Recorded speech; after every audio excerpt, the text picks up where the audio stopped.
Hey, everybody, and welcome to Bold Badass Business Owners, the show where we bring the badassery. We bring the biggest badasses to talk to you about business topics, life topics, and things that you'll never hear on other shows. You just won't hear the boring crap that most people talk about.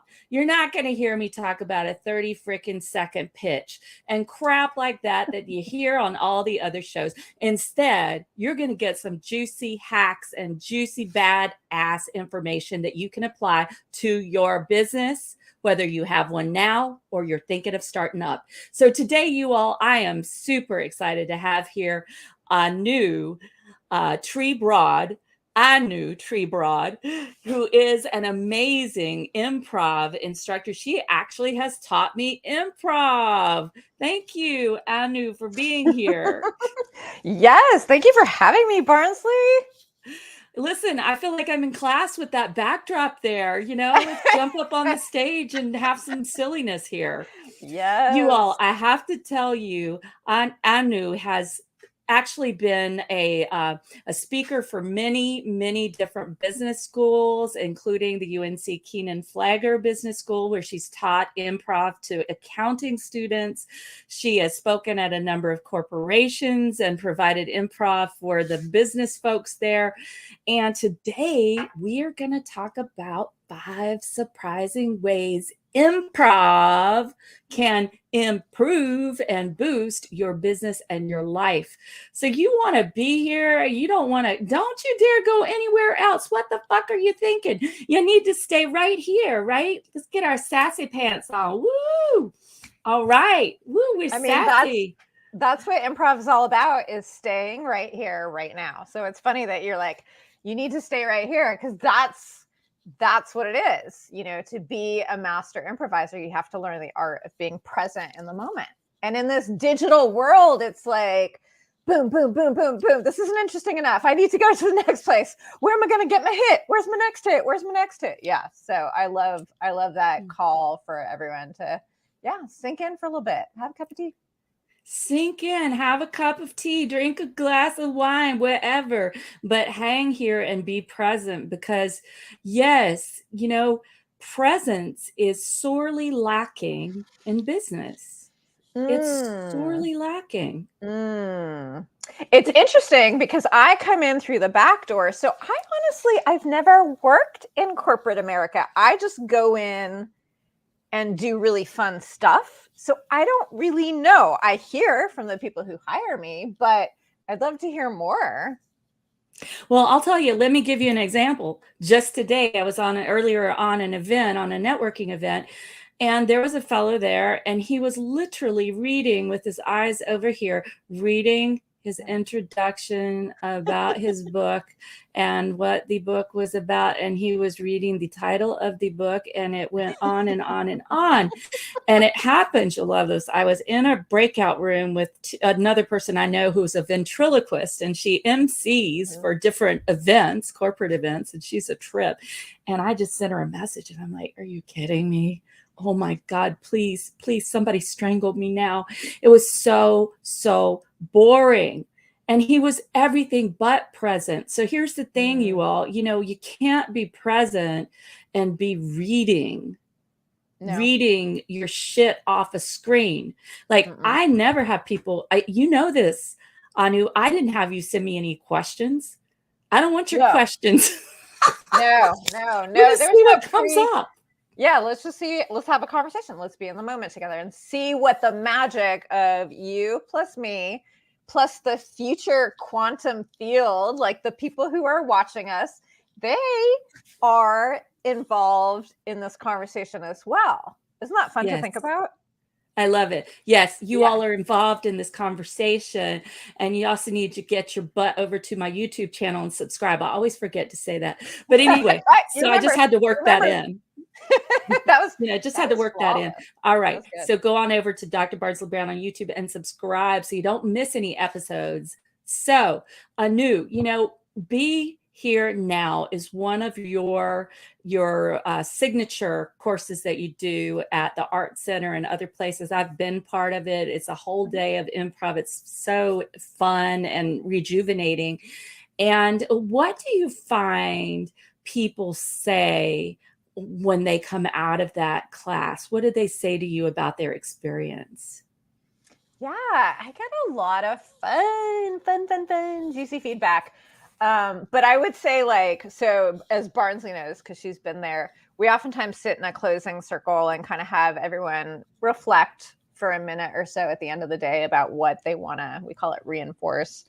I would say the immediate response at the end is like, I haven't had this much fun in I don't know how long. I haven't played like this since I was a kid. I haven't laughed like this in XYZ. So the immediate kind of hit people get is like, whoa, play. I forgot about play. It's like it's so human. It's so core. It's so vital. It's who we all know how to play. We all used to play. Oh, we used to know how, at least. Yeah, at our core, we know how to play, and we have to have a safe space to get connected with that again. Because unfortunately, I think a lot of people, myself included, have a lot of trauma around self-expression, being seen. What if I take the cap off, which you're so good at? You know, you're bold, badass, right? But so many of us, through our life experiences, have learned in order to stay safe, we have to stay in the box. We have to stay within the lines. We might poke out, you know, one night when we're having some drinks with some friends, or poke out here, you know, on the tennis court, you know what I mean? But it's like, improvisation is such a beautiful reconnection to the inner child. And I don't think I've ever said it that simply, but that's what it is. It is what it is. Little kid. Yeah. That is like so eager to just be like, whoop, as you know, we do that in my class. And a little just out there, not worrying about, you know, what are they going to think of me if I say this or do this? And I'll tell you, I know I haven't, you know, I definitely also grew up feeling very invisible, and that always surprises people. And I'm sure that's one of the major reasons I became a speaker, right? Was because I always felt I was very, very quiet, and I was just hiding behind a book. Literally, I would take a book into the restaurants when I went out with my mother and my stepfather, and I would read the whole time. Seriously, that's what I would do. And my ex-husband says that I'm making up for lost time. That was one thing he said. I love that you've become this person, because I definitely would not have guessed that. Yeah. Oh no, man, I had a very traumatic childhood, and that's the other thing is, like, you know, living with a dad who was bipolar and alcoholic and a mother who was raging. It was not fun. It was not a fun time. But my mother was also very creative. She's very creative, and there were a number of things that we did that I realize now started my love of theater.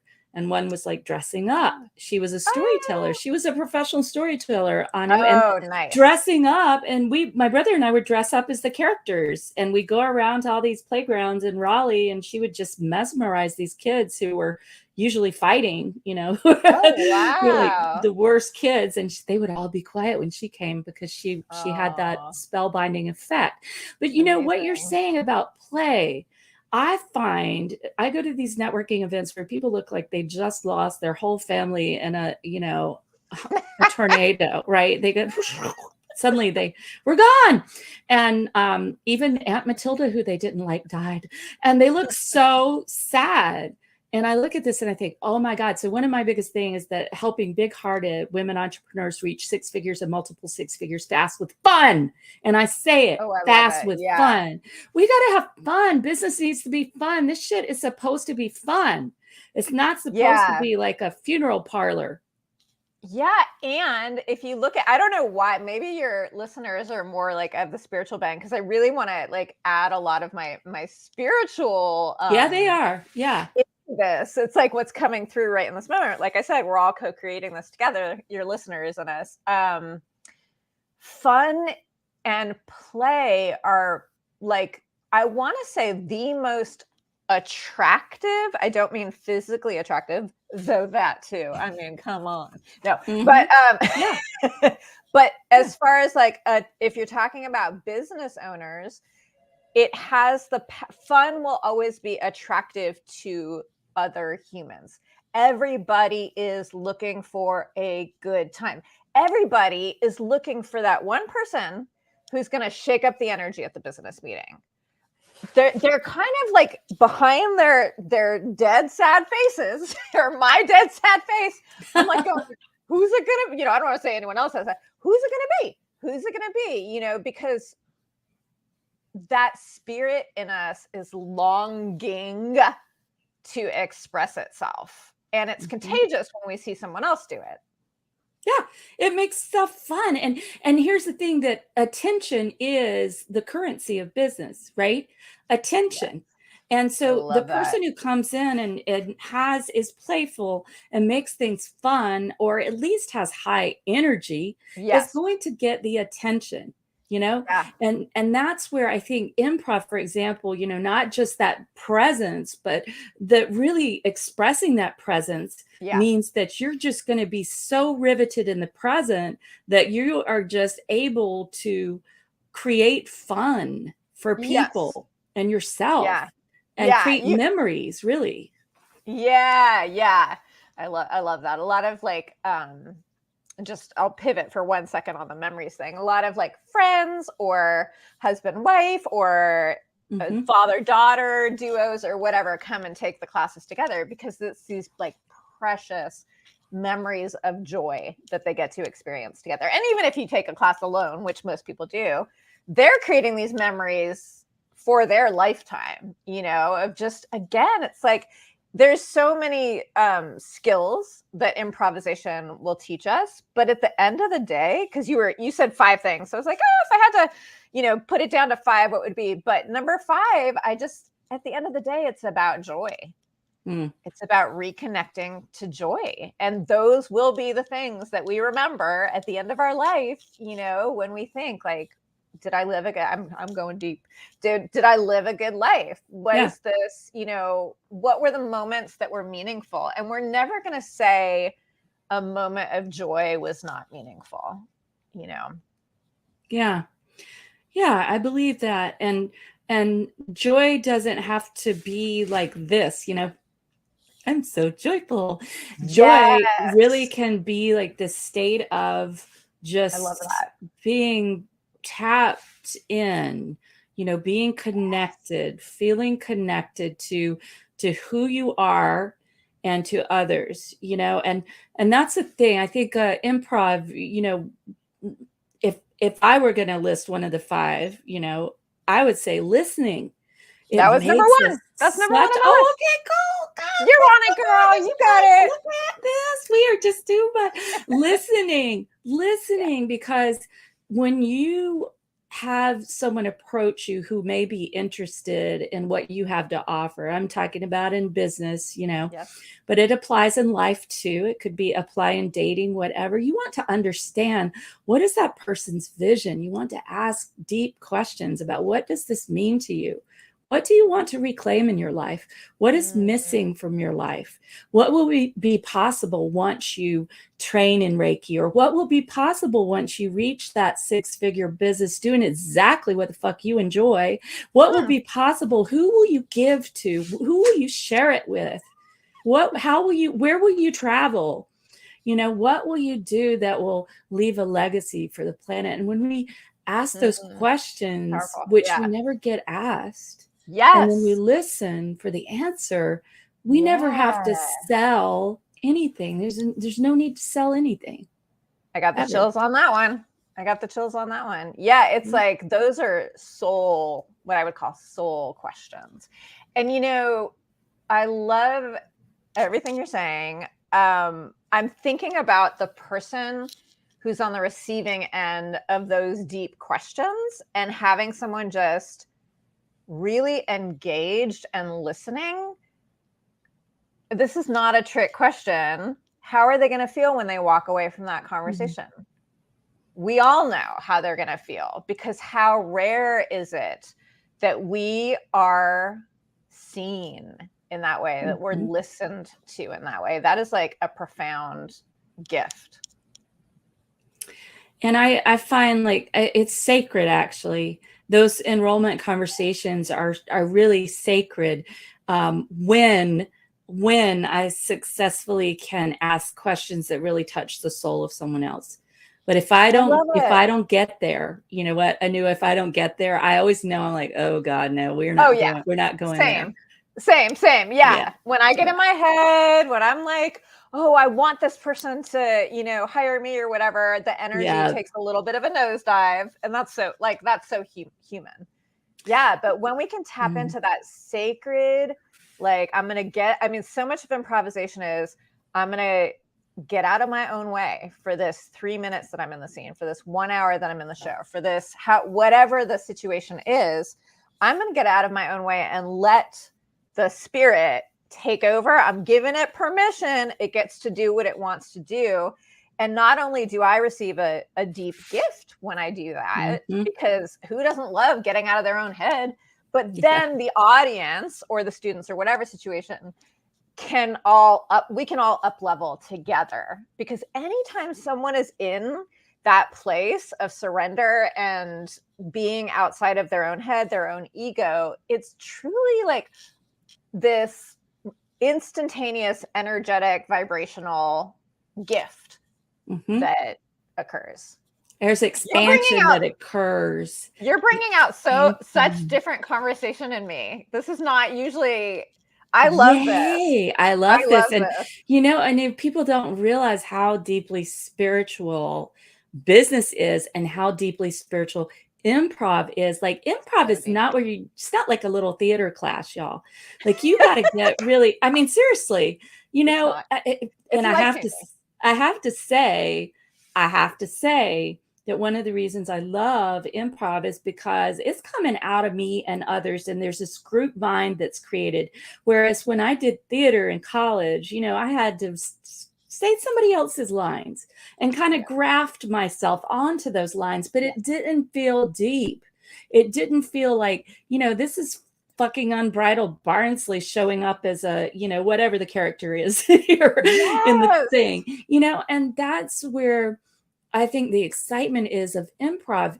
If you will, like, if you'll get off the script, people, I'm talking to everybody here. Like, when you go to your networking events, get off the script. When you have a one-on-one, get off the script. Stop thinking about pitching somebody. Stop thinking about pitching somebody. Instead, think about connecting. Think about creating some magic. Think about creating a conversation like this. Like, all my one-on-ones have turned into, well, not all of them, but a good number of them, because I'm selective about who I meet with. They turn into badass guests here on Bold Badass Business Owners. Why? Because, like, these folks, you all that I'm bringing you, these people are the best in their field. You know, Anoo has performed how many years? Like 30 years. How many years? Well, I'm not, we'll do 20. I'm older than you. 25. Let's go 25. Okay, 25. I'm not ready for 30 yet, because it's not quite there. All right, 25. But it's a long ass time. You've done that a long time. Like, I remember coming when I was in graduate school. I remember seeing Transactors Improv, you know? And I remember taking a class with Greg Hahn. And actually, it was Greg when love him. And when I told him, I said, Greg, I'm taking this class off on my taxes. He's like, oh, how are you doing that? And I said, it's improv, it's presentation skills. That's what it is. And then I noticed that he started teaching at IBM presentation skills. And I was like, I hope I had something to do with that. I don't know, but I hope I did. But the point is, you all, you know, there's nothing more boring than somebody reading a presentation, reading their freaking PowerPoint slides or reading about their book in the networking event. Get off the script and just show up as you. And ask questions of people that are interesting. Like I got asked an interesting question in a one-on-one before this, what's really working for you in your business? And it took us into this whole discussion of the Enneagram. And we went far out there. Love the Enneagram. Yeah. Yeah. Well, let me chime in with something, because I'm almost like hearing some questions in my head, which is, well, that's great for you guys. You do this stuff. This is natural for you, because I think we would both agree. It sounds like, I don't know if you would call yourself shy. I used to have extreme social anxiety, was not born with this huge stuff. Actually, I probably was born that way. It got deeply shut down. Yeah. And then I had to refine it. So I want to put that out there, because I think there is a assumption that people make when they might see someone like me or see someone like you who's really self-expressive right now, and they might think, well, they're just extroverts, or they're just they've got that personality, and sure, there may be some of that, but I do want to say that if you're out there going, I don't know what to say, I don't know how to get off the script, I really want to first say, that's totally normal. Like, that's totally okay. I've been doing this for a million years. Barnsley's a badass, kick-ass coach and Reiki. She's the badass business girl. So we've both had a lot of training in busting out of our own boxes. I still have boxes I need to continue to bust out of. Me too. This happens to be my zone that I can offer this, but I've got lots of places that I am like, that comes out. So I just want to say, these are skills that are learnable. They really are. I mean, at this point, I've taught thousands of people. And I mean, I don't attract a lot of, I would say only a small percentage of the people I coach and teach are actually in the performing arts. Most of them, I tend to attract really introverted, or people who come to get over social anxiety. That's just kind of I haven't looked for it to be my niche, but they must sense something about me or something. And so if anyone's out there going, oh, that's great for them, but I'm intimidated and I don't think it's for me, like, it might not be, A. And B, just know that there's absolutely a place to learn these skills to gently move into greater self-expression, because not everyone's going to be at a 10 right away at all. I like that you're saying that. And that's so true. And it's true of everything. It's true of business. I know when I get my people in the Make It Happen Mastermind, a lot of them have never done a Facebook Live. And I get them to start doing Facebook Lives. And slowly but surely it gets better and better. And then they're just able to just do that whenever. And they start their own podcast. They do all sorts of stuff. I start getting them booking on podcasts. But it's step by step. It's step by step. And again, it can be learned. But the worst thing is when we just sit there and say, well, I can't. And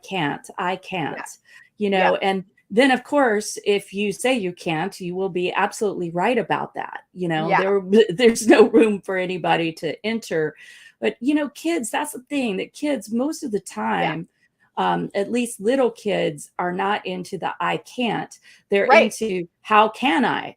And think about it. When you're in the grocery store with the little kid, they're not saying, can I have this? They're like, I want that. Give me that, Mom. I want this. And they don't back down. They go for what they want. And then we start getting squashed by school or maybe some of our caregivers. And we start getting squashed when we're women and we're outspoken. We start getting these messages that we should be quiet, or we should be sweet instead of sassy and, bold.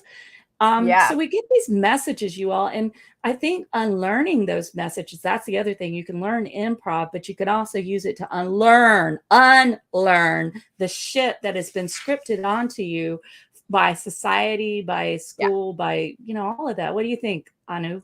I 100% agree. I would say with improvisation, you don't even have to, and I'm just going to speak for improv right now since that's my thing, but like, you don't have to try to unlearn it And I've started talking about improvisation as a practice, because over the last 10, 15 years, I noticed people would come to my classes, my 101, 201, 301, then they take them again and again, and they take them for years. And it became more and more common. And I was like, this is a practice. It's like yoga. So the more you do yoga, the more flexible you'll get, the more, you'll be able to breathe with things as they come. It's the same thing with improv. You can take a one-day workshop and gain so much. I would never not recommend that. You can just totally like rekindle that spark and that joy and learn a lot of the deep skills. And if you want to embody the tenets of improvisation, the presence, the listening, the playfulness, the self-confidence, the commitment, whatever it is that you're looking to grow, then you want to invest in the practice of it.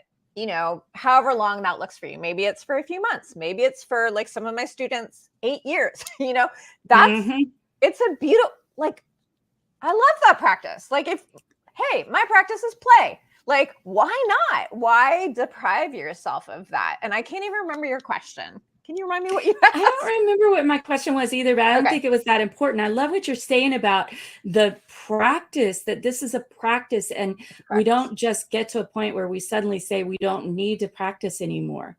This is where, when I'm working with people and training them Reiki, I say, you can't just do it once and suddenly you're fine. I mean, every day you eat, every day you sleep, every day you go to the bathroom, I assume, and you drink water, right? Every day. Yeah. And, it's not something that you ever stop doing.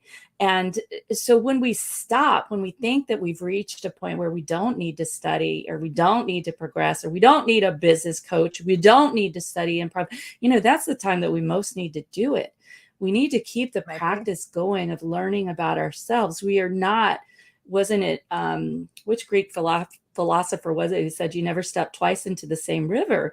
I'm not the same person today as I was last night or 10 years ago. We're always evolving if we choose a growth mindset. And the growth mindset says, what can I do that I've never done before? Or what can I go and do again that was really fun, like improv? Yes.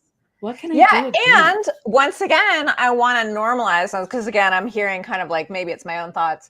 Like, one thing that I've been getting clear on, I'd love to hear what you think about this, Brinsley, is like, anytime that I do something outside, the proverbial comfort zone, it wouldn't be normal for my inner critic not to come up. So let me say that in a clearer way. Anytime I move beyond my comfort zone, I am going to have a voice in me that says, I don't want to do this.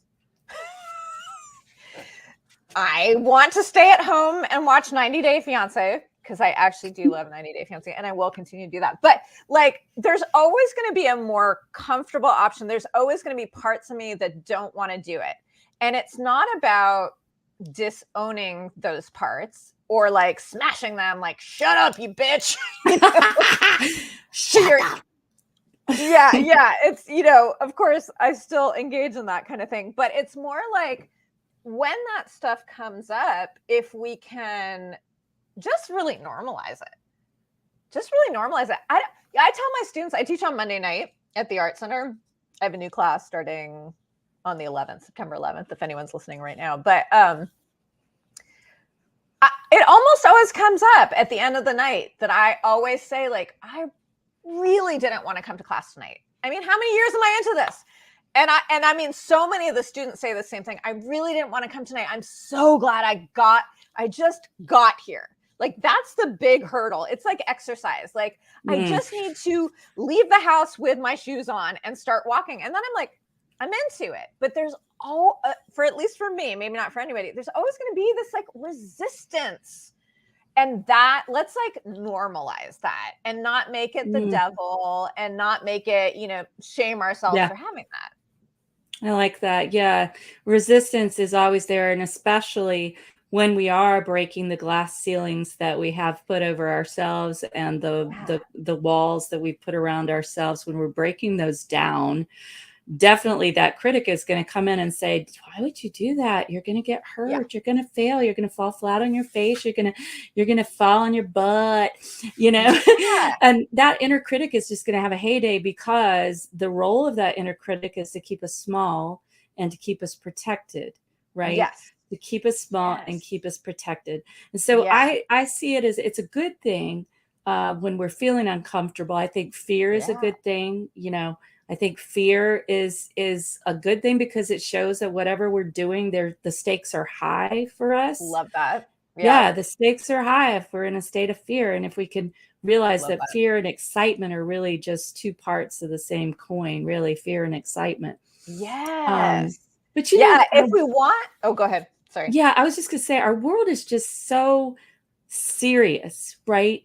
Very Our world serious right now. is so serious. Our world is ponderously serious. And yes, there are horrible things happening. Yes, there's sex trafficking. Yes, there's this, there's that. Yes, there are politicians who are anything but, wholesome. Good, wholesome, right. Any of those things, right? There are all sorts of things that we can worry about, and there are wars, and there's genocide, there's starvation, there's so much we can go into. We could really choose to be Debbie Downer. We could totally look at anything in the news and be Debbie Downer. And the thing is that is that really going to help the world? Is it going to help the world for us to get in a state of hopelessness and despair? And I know, actually, I'll share this, Anoo, and you may remember this, but some years ago, I actually came to your class after I just lost somebody I really cared about. They had died, right? Okay. And it was somebody I dated, and I had broken up some months before, but and then he died like 6 or 7 months later. And probably much in the circumstances that your friend that you talked about, the Duchess died, very similar. It was what, drug and alcohol and everything else related, and was super sad.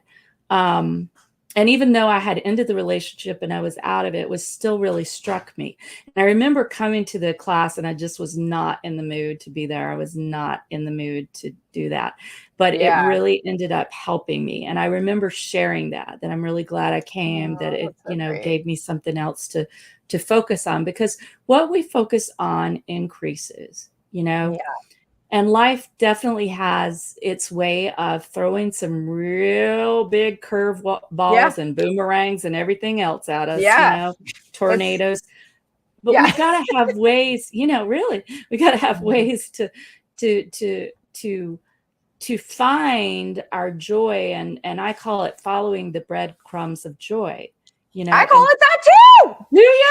Oh my God. We're working with the same guides. I swear to God. Following the breadcrumbs of joy. I've called it that for years and years. That's so funny. That's what we need to do, because guess what? It may take us a totally different place. I've just written my first children's book, and it's been really joyful. Right. But now when it comes to hiring the person who I've found, the person who's going to put it on Kindle, the part of me that's the inner critic is like coming in and saying, oh, how could you write this? And nobody's going to read it and blah, blah, blah. It's a bunch of BS. Right. And I really believe in this book. It's a book that's all about the fact that everybody matters. And it's about cross-cultural friendships and how important it is to be an overcomer instead of submitting to bullies and letting them make us small, and we got to really have, this thing about commitment in improv. We can get by with a lot in improv if we are committed. 100%. And I think that's true in life as well. And I think it's true in business as well. If we're really committed. Oh my gosh. What that means in improv, what so much to respond to. I do want to say, oh gosh, there was so much I wanted to say. Just one thing really quickly, that little pivot off of something you said, and then I'll get to commitment, is I say to, I've been doing quick improv tips on Instagram, and I think I want to make this one, because this is big. I say to my students, actually, I did make one on this. I'm sorry. I say to my students, how do you know when a scene is working? You know, Hmm. what's the secret? How do you know when a scene is working? And I get lots of answers on this, on that. No. It's because you're having fun. Because when you're in that joy, so I wanted to just, you were talking about how it was such a joyful process for you to write that book. And it's like, I think joy is an incredibly wise guide. It's like when I do these improv reels on Instagram and they're new, like I might get like 2 likes, you know, it's pretty hard on my ego. I'm like, bitch, I'm like, what the fuck? You know, but I'm like, but when I'm creating the reel, you're having fun. It's joyful for me. It's like I'm in that flow. So that's why I'm like, okay, don't worry about the response. This is about me putting what I feel called to put out into the world in the same way that you feel called to put out your children's book. So anyway, I just want to say that, and just in case that's helpful to any listeners, like if you're finding joy in something, definitely don't give up on that. Like follow that. That's important. Keep following it. And I do, you know what? It's true of this show as well. And the way the show came together, I mean, literally, I just, on a Saturday night, I was going to interview somebody. I thought I was just going to do an interview, just one interview. And I contacted a friend and said, hey, I want to check and make sure everything works with StreamYard. And we got, let me do a little coaching of you. And we got on there. It was an interview. And that's how it started. And I just kept doing it every Friday. And I really enjoy it. I know eventually, like right now, the subscribership in YouTube is pretty small because I haven't done that much with it. But on Facebook, we're getting lots of views. And I don't even look at LinkedIn, but I know it's over there doing a lot of stuff. The point is, if it's giving us joy, we should keep doing it. There's something there that we might not be able to see how it's influencing, you know, just trusting that joy is enough reason. And then we need to get marketing help. I have to say that. Well, that's it. I have to say that, right? As somebody who does creative marketing, I'm like, we have to get marketing help. Like I would know, I have to understand, I have to have somebody who knows how to do this because, you know, I don't with the Kindle and the book, right? Nor do I want to spend my time on that. So So I wanted to circle back to commitment, because that is like definitely one of the key improvisational tenets. And probably I would say when I was learning and had so much like fear around being seen, terror around being seen, social anxiety, that was the one improv tenet that like, you know, it was like, okay, I don't have to be confident because I'm not. I don't have to be fearless because I'm full of fear. I don't have to be any of these things. But those few minutes when I'm doing a scene on stage and I'm performing, I have to give it my all. I have to do it 100%. And each time I get up there, I'm going to practice being 100% committed to whatever I do, however ridiculous, dumb, whatever my inner critic is saying about it. You know, back when I was, you know, not very talented, you know, total newbie, it's like, I'm just going to keep committing. I'm going to create this character. I don't like this character. You know what? I still have 45 more minutes on stage. So I'm going to commit to this motherfucking character because that's what we do in improv. And through the practice of commitment, we become confident. It's like I just started I stopped using Improv 101, Improv 201, and now I call it Improv for Confidence and Joy, because I'm like, what is the essence of what we're doing here? We're learning to be confident without making ourselves confident, just through the practice of improv. And we're learning to reconnect with joy through the process of improv. But to me, commitment is that backdoor way to confidence without having to figure out how the fuck do we fucking become confident. Yeah. How the fuck do you become confident? Can somebody tell me how the fuck? I'm still trying to figure that fucking shit out. Well, you know, all right. So you're making me, I keep relating in my head back to things that I do with my mastermind. And we do these declarations every month, and they are stretchy. One always has to be an income declaration. Sometimes there's a self-care declaration, always income declaration, because it's a business program and mindset too. But that has to be there. There's a self-care one. There can be one about, you know, a project we're working on. They can do like, you know, usually generally at the beginning, they'll only do 2 or 3, and then they'll work up to maybe 4 or 5 per month. Well, these are crazy, stretchy things. And when we look at them, it's how the heck is that going to happen? I don't know how that's going to happen. And so what do? We commit. We stand in This is going to Mm. happen. And the Mm. most tremendous things come out of that. And people will Yes. say, I never thought. I just had somebody start. And she's like, she didn't even have a business yet. And I said, look, don't worry. Your income goal, you're going to put earned or unearned income, because it doesn't matter how it comes to you. Just put earned or unearned. I love And it. she's like, I'll do $100. I said, no, you need to do 500. She hit it. Right? Yes. She hit it. And she didn't even, Yes. she's just starting, like she just got her website. So you all, and it was Wow. unearned. It was the universe bringing to her because she committed, she got clear, she committed, she put it in writing. There's a certain way we do it. And then it allowed the attraction to happen, right? But most people are walking around not sure of what you want. Most people are not clear about what you want in terms of income, what you want in terms of your work, what you want in terms of your business, who you want to serve. There's how to even structure a day, right? These are the things that hit entrepreneurs all the time. And so often the skills that we learn in improv allow you just to keep trying and keep trying. And we keep trying. It's a trial and error thing. I mean, improvisation is, being in the backyard at 10 years old with your buddies saying, let's play pretend. And it's kind of, I think what I'm hearing you say, it's like, there's an aspect of, oh my God, like 90% of me doesn't believe I'll hit this income goal. I'm going to play pretend. I'm going to get clear on what I want. That's super important. Yeah. I'm going to speak it out loud. Super important to witnesses. Yeah. But now I'm just going to I'm going to write it. I'm going to write it. But there is that, like, improvisation really taps into our limitlessness, because I can be that girl with like long blonde hair who was super popular in high school when I'm on stage. I'm not limited by this like half Armenian, half Jewish, like middle-aged person. I can be anyone. You can be anyone. We can step into these worlds that don't necessarily exist in the 3D. And there's something so healing and powerful about being able to play pretend. I mean, I literally feel like, speaking of childhoods, I feel like my ability to play pretend was one of the ways I made it through a very difficult, childhood experience.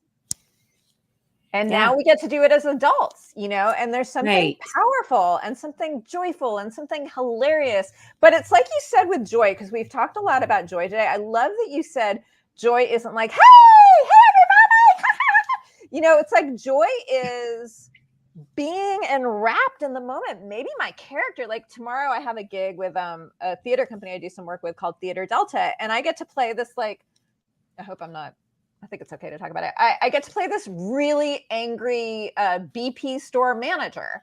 And it's like, in rehearsal, it was just pure joy, because there's something so fun about, getting to like fucking swear out, it's a really fun gig. I won't go into too much detail, but the joy of full self-expression, doesn't have to look like that. It can look like somebody coming into class dead ass depressed. How much of my life have I spent in depression? But I still go out and I play and I improvise, and maybe it didn't make the depression go away, but in those moments that I was like performing, or I was even teaching improv, I wasn't in my depression, because we think of depression as a static thing. It's something actually that we can move in and out of. And when we're playing, we may still have a heaviness about us, but it's moving through the play. It's moving through us. And in those moments, we aren't as, maybe dark or heavy as we are in the moments when we're on the couch watching 90 Day Fiance. And then we could be laughing our butts off, because it's like, I'm Debbie Downer here. It's so perfect. Well, there's a lot I was thinking about as you were talking. Yes, depression and how it impacts us. And, it is something that we can move in and out of. It is something that has different waves to it. And, I think that's one of the reasons they say that when people are going into major, major depression, it has to be a couple of weeks that you're like, before they'll actually even diagnose it. But there are waves to it. But I think that I heard someone say, this is what I wanted to say. I heard someone say that depression is really the gap between where you are and where you want to be. And so think about it. In improv, the gap isn't there because you're just going to take up whatever character you want. There's no gap there. It's not, oh, I wish I were this. Well, if I want to be a princess, I can be a princess. If I want to be somebody's perverted old uncle, which I did in one show, and that was really fun. I was like, oh, I was speaking really low. It was really fun. I can be that too. There's no gap between who I am and who I am becoming, right. And I don't know, this is like tricky territory to go in, but you said something that kind of sparked a heavy subject. But we're living in a world, so I'm gonna go there. Let's living in a world where there's so many trigger warnings and so many people offended by everything. And it's interesting, everybody has to follow what makes them feel good and what makes them feel safe. But for me, with my personal trauma, it's not triggering to act out a perverted uncle, even though that might be, I'm not saying that specific thing happened to me. I'm not saying that. But acting out some of the things that may have happened to me, I don't want to go into details. Right. It's actually a healing process. It is. Rather than something that people have to tiptoe around me around. Does that make sense? It absolutely does. And and yes, exactly. I think we have to realize, so when I used to teach in academia, I'd always have people say, oh, you're going to teach that? And I said, well, I'm not saying that's the right way that people should live. We are studying it. We are analyzing it. We're not becoming it. We're not saying that you need to be, a gay man in Walt Whitman's Leaves of Grass. We're saying we're studying it, right? Yeah. He was a gay man, and the whole Bathers episode there, that was about that, y'all. We need to teach it for what it is, and we're not saying that everybody should be gay or whatever. We're just studying it. So I think the same is true. I really worry about when people put constraints and they say, oh, well, you can't bring in an Indian accent, or you can't bring in a Southern accent, or you can't.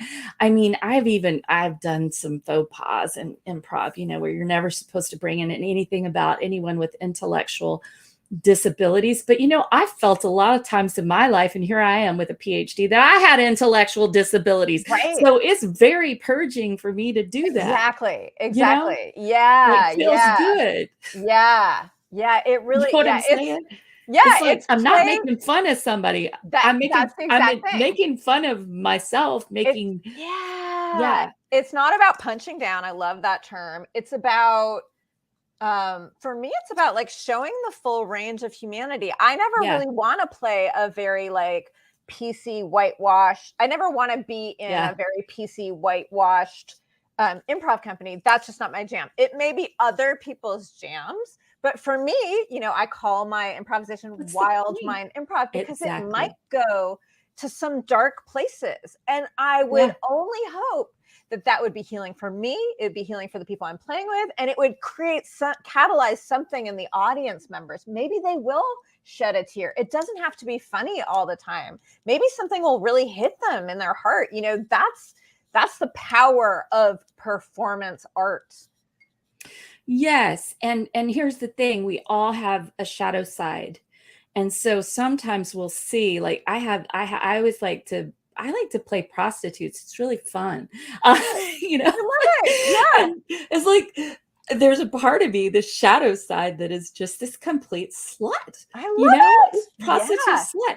And just embracing that part of myself and not judging someone who is a prostitute in real life is very freeing.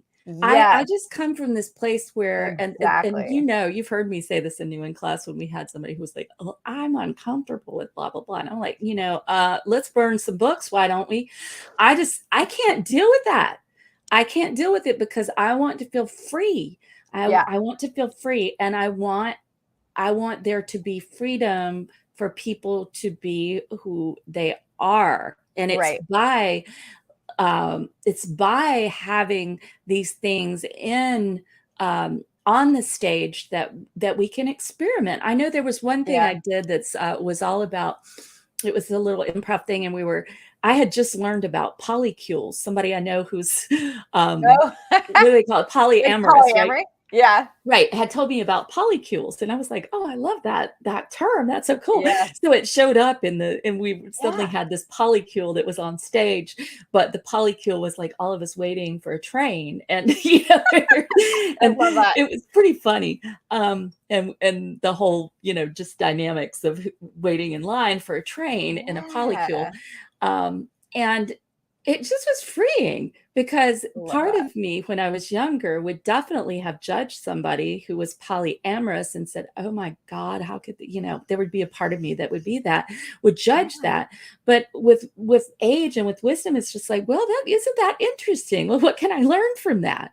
What can I learn from that? I learned a new word. I learned that there are different formats for love that are more appropriate for certain people than other people. You know what I mean? And I just need to get off my judgment place, I love that. And also I think, as children, let's say they learn something new that might be a little tab. I don't know why this is coming to me, but something about your story is making me think of, let's say they learn about like a term that might be like, I don't know what term. Let's say they learn the term motherfucker, because I like that word. Right. Okay, and you gave us full permission to swear. Okay, you can swear. And then they find out, and then they say to their parent, like, you're a motherfucker. I just heard a parenting expert talk about this. And it's just like, if the parent cannot be like, and they can get curious with their child, what they will probably find underneath it, and this is kind of what I'm hearing in your story as well, is like, there's like a need to process new information. And one of the ways we can process is through play. So, so maybe polycule was kind of like a little scary or a little intriguing or like something. And you got a chance to kind of work it through your system.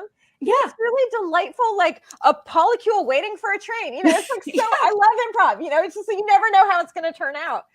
And it's a really, safe way to kind of process the world, because just like you said, like if I'm in my improv company and we're backstage and we're having a conversation about mangoes at the farmers market, and we keep talking about mangoes, it's probably going to come out on stage that night, just because whatever we're processing in our consciousness that becomes part of the material, and that should be okay, as long as we're not going in with the intention to punch down, right, to hurt or to belittle, to make small. As long as we're going in with curiosity and just seeing this as an opportunity to, walk a mile in somebody else's moccasins, who maybe we never thought we would want to walk in their moccasins, or we never even knew they existed, or whatever, and just being really, open to that. Well, that brings us, I know we've got to start wrapping. This has been amazing. Anoo, we could just keep talking for like hours. Very fun. Part two. Let's part two. And what I'm thinking is that as we're doing this, that, in business, we have to really be flexible. In business, we have to be flexible, and we have to not shame and judge ourselves when we fuck up. And guess what? It's going to happen, right? It's going to happen. It happens sometimes daily, and we get rejected, and we get, all sorts of stuff happens. Yeah. Or we say, why did I say that? Oh my God. We can be really harsh and on ourselves. And I think that improv provides the skills you learn in improv can allow you to be more flexible and to experiment Yeah. And these are what we need in business. Business is about innovation. That's Business right. is about creating something new or taking something old and modifying it so it becomes new and improved, right? Yeah. And that's what business is about. And so the skills that we're learning in improv, with commitment, with listening, with being present, with trying on different moccasins and walking in them, with punching, not punching down, but lifting up Yeah. and exploring. These Mhm. are skills that are really going to help in business for all of you bold, badass business owners. You know, the skills of Very improv powerful. are Yeah. also going to provide you survival skills, because let's just face it, sometimes business is hard as hell. And here's the thing I'm going to say, you all, is there's nobody who's a buffer zone, right? You know, I heard somebody who was self-employed say, you know, I just fired my boss. It was me, you know, and Right. there's not a buffer zone. We can't just blame, oh my God, why did they say that? Or, oh my God, they just gave me a bad performance review. I mean, it's us. It's It's us. us. Yep. Yep. And so I think that having improv and learning to be in many different situations with many different types of people and characters is a real gift. Yeah, I think so too. It's, you know, it looks really silly and fun and all that stuff. And it is, and it's deep. You know, I've just had so many people report back the changes in their lives. It's a really deep art form. Yeah. Very transformative. So where do people find you, Anoo? Where do they find you? What's your website? Good question. I got a couple websites. I'm not really good at, but you can definitely find me. I don't update it very much, but at anootreebroad.com. That's my full name. Social media is probably the place where you'll find more of like my class stuff. So Wild Mind Improv with Anoo Tree Broad, or you can friend me on Facebook, or I don't know if you can put this in the notes, but Anoo Tree B_Wild Mind Improv on Instagram and TikTok, all that stuff. But yeah, reach out. Feel free to just, you know, contact me through any of those whatever it's called, any of those whatevers. If you have any questions, like I said, I'm doing these reels right now and I love answering people's questions. Like, to me, it's almost as fun as improvising. So yeah, reach out. Let me know if you're wondering about how improv can help with this part of business or that part or this relationship. That's the stuff I love to talk about. I love that. And so they could reach out with Facebook, a messenger, for instance. Of course, Anoo is in my friends. So you could go to my page and find her in my friends if you know, just remember her first name. Not many people have my name, so it'll be easy to find me. Yeah, exactly. It will be really easy to find you. And so go and check that out. And you have some Zoom classes as well, right? Do you have some Zoom classes?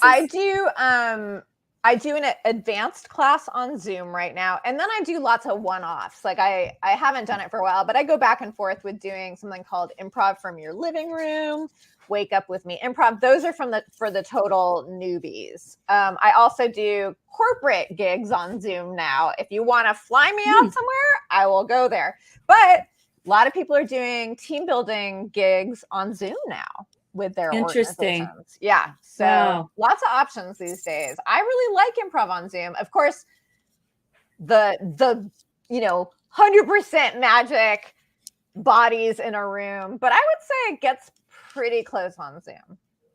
Wonderful. And so is there something that you would like to give everybody? Is there like a freebie that you have on your website, or is there a little, I don't know, a coupon code or something you want to give them on their first class or something? I don't have that right now. I should have been prepared. What I can give you, well, this is completely unrelated to improv, but this is the only thing I can kind of give off the top of my head, is that I do readings. I do intuitive readings, numerology readings, angel readings. So I would be happy if anyone wants to contact me to do 20% Short. Yeah. Okay. Good. 20%. off. Okay. You just have to say Barnsley. Just reach out to me. There you go. 20% off I believe you can purchase a 40-minute reading on my website. So let's do Perfect. that. Perfect. So 20% off on one of those readings. And the website again is? You can find my readings on anootreebro.com. My other website where I have some random stuff is Wildvine Improv. I'm just kind of revamping the whole website. All right. But anootreebro.com, Yes. they can find that. And then you can mention me and you'll get 20% off of your reading. How wonderful is that? And you all know, of course, you can go to my website and get your copy, your complimentary copy of 7 Ways to Overcome Overwhelm. Or actually, How to Overcome Overwhelm in 7 Easy Steps. And by the way, it's very funny, but filled with information. So y'all go there, and also make sure you go to my YouTube, Dr. Barnsley Brown, and subscribe. Subscribe so you don't miss any of the Bold Badass Business Owner show. Well, Anoo, this has just been, I should use the word joy. It has been a joy, but it really has been a joy. And it's also been deep. And that's the kind of joy that I think is meaningful, is that deep joy that comes from really connecting with yourself and sharing your message with the world. And I just want to thank you for sharing your message today with all the bold badasses here. Well, thank you so much. It really brought out a different subject. And I really credit you and your listeners for creating something very unique that happened today. It was really, really just electrical and fun. So juicy. Yeah, thank you for thinking of me. Yeah, that was really, really awesome. Thank you again for coming. And everyone, make sure that you share this and comment. And, don't just like it. Put a freaking heart, people. Give us a heart. Hearts are the best. You know what people do likes? I kind of like, what did I do wrong? They didn't love it. Give us a like. Give us a big heart. Give love. I will say, I still have that anxious girl inside of me who needs positive feedback. So yes, if you write a nice comment, you'll make my day. And tell us what you learned. Tell us the ahas you had, and tell us, what you heard that will help you in your business. What did you learn and what did you hear that made an impact on you for your business and your life? Because that's why we do this. That's why we give our time. We put our time in. That's why I do the show, is because I want to bring you the real deal, the no bullshit, badass business owners who are going to tell you and going to get deep about what life is and what business is and what it's like to run a business that comes from your heart, that you really care about, that is your passionate, purposeful livelihood. So thanks to everybody for tuning in. Lots of love to all, and be here next week, and make sure you heart it. Be here 4:30 p.m. Eastern on Fridays. Bye now. Bye, everybody.